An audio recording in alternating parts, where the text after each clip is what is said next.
Welcome to my YouTube channel English literature with माही।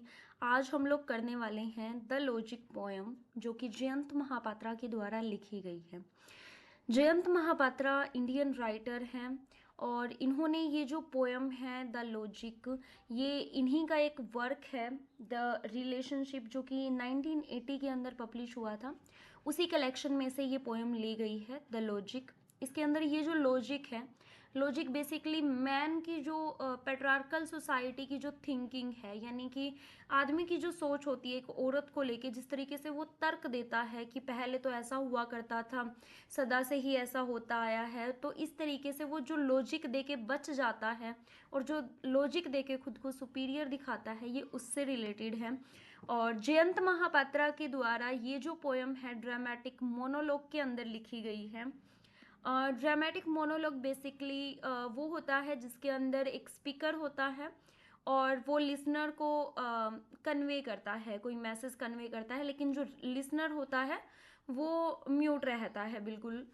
जिस तरीके से आप एग्जांपल ले सकते हैं, रॉबर्ट ब्राउनिंग के द्वारा लिखी गई है द लास्ट डचेस, जिसके अंदर आपने देखा होगा जो डचीज होती है वो बिल्कुल शांत रहती है और जो किंग होता है वो उसकी पेंटिंग से ही बातें करता है।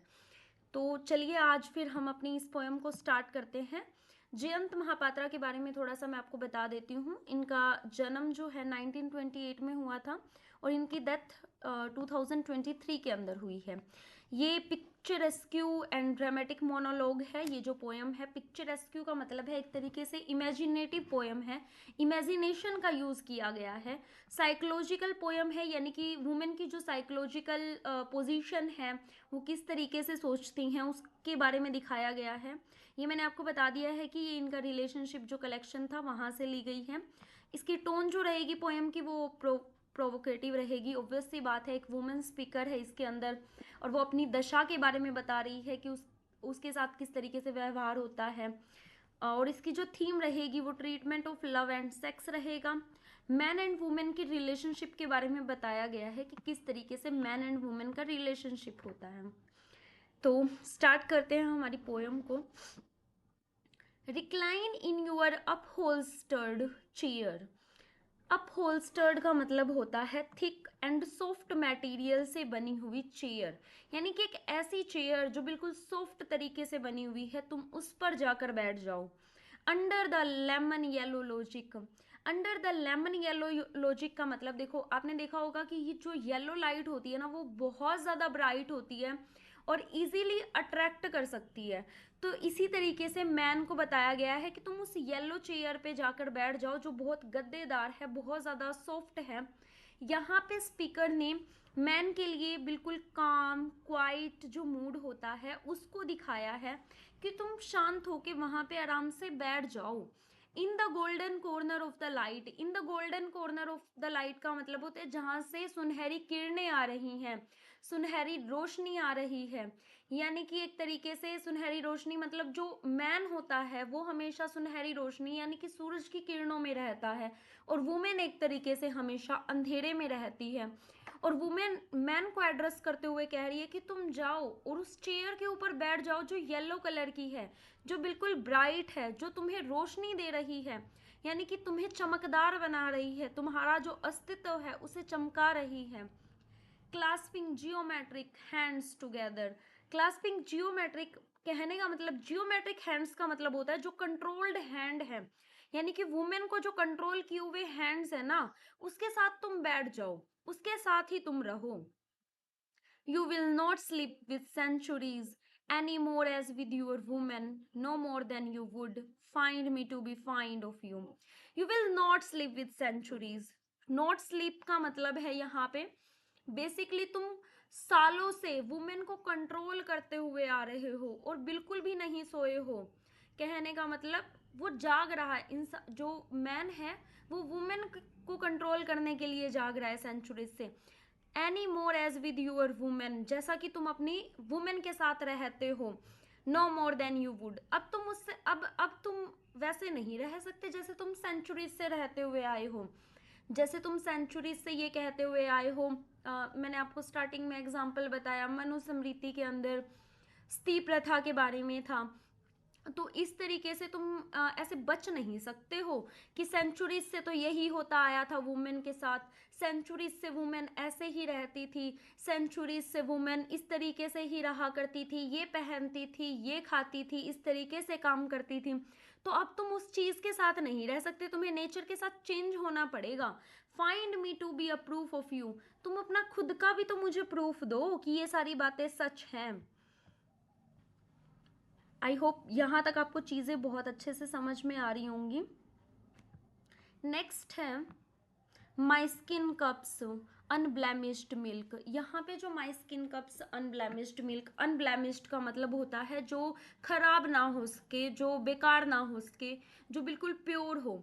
तो यहाँ पे वुमेन की प्योरिटी के बारे में बात किया गया है। ये जो लाइन है माई स्किन कप्स, यानी कि वुमेन की जो बॉडी है अनब्लेमिश्ड मिल्क, बिल्कुल प्योर मिल्क के तरीके से है, यानी कि बिल्कुल नेचुरल लाइफ वो जीती है, प्योरिटी के साथ जीती है।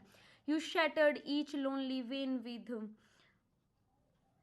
You shattered each lonely when with, एक तरीके से जो तुमने खराब कर दिया है, जो तुम एक तरीके से खुद का कहने का मतलब ये है कि जो लिसनर है ना, वो उसने वुमेन को यूज किया है एज अ ऑब्जेक्ट और उसने उसे खराब कर दिया, यानी कि उसकी प्योरिटी को खराब कर दिया है। यू शैटर्ड का मतलब होता है तुमने खराब कर दिया है।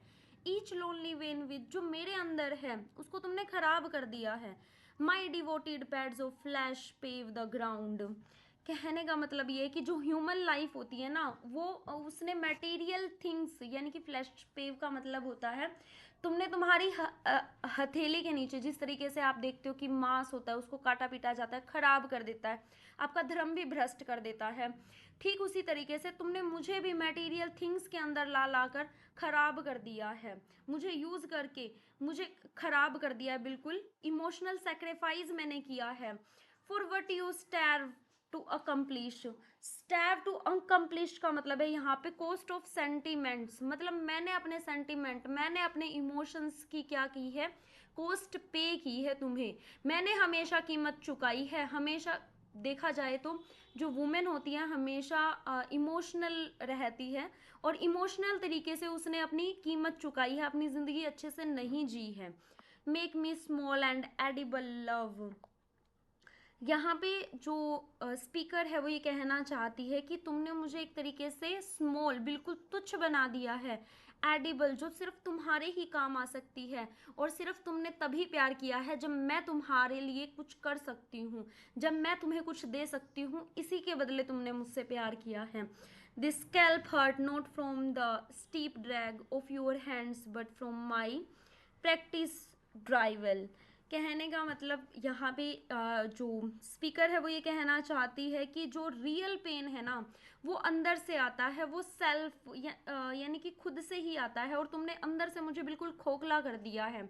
ये जो मेरी सफरिंग है, स्टीप ड्रैग का मतलब है यहाँ पे ये जो सफरिंग तुमने मुझे दी है, जो हर्ट तुमने मुझे किया है, तो तुम इससे बच नहीं सकते। जो तुमने तुम्हारे हाथों से मुझे स्टीप ड्रैग यानी कि जो सफरिंग दी है ना, वो प्रैक्टिस ड्राइवल यानी कि मुझे अंदर से बिल्कुल खोखला बना गई है, मुझे बिल्कुल खत्म कर दिया है। तो ये बहुत ज्यादा आयरनिकल स्टेटमेंट है कि तुमने मुझे बिल्कुल सेंसलेस एक स्टेज पे लाकर खड़ा कर दिया है जहां पे मैं कुछ अच्छे से सोच नहीं सकती। तो आई होप आपको ये पोयम अच्छे से समझ में आई होगी। और दूसरी चीज़, ये जो पोयम है जयंत महापात्रा के द्वारा, ये फ्री वर्स के अंदर लिखी गई है। आपको मतलब कोई भी इसके अंदर, फ्री वर्स का मतलब है कोई भी राइम स्कीम इसके अंदर यूज़ नहीं की गई है। तो आई होप ये पोएम आपको बहुत अच्छे से समझ में आई होगी। और वीडियो को लाइक करना ना भूलें, सब्सक्राइब कीजिएगा चैनल अगर आपको वीडियो अच्छी लगी हो तो। And the other thing is, आपको किस और टॉपिक के ऊपर वीडियो चाहिए, please comment me. Thank you so much.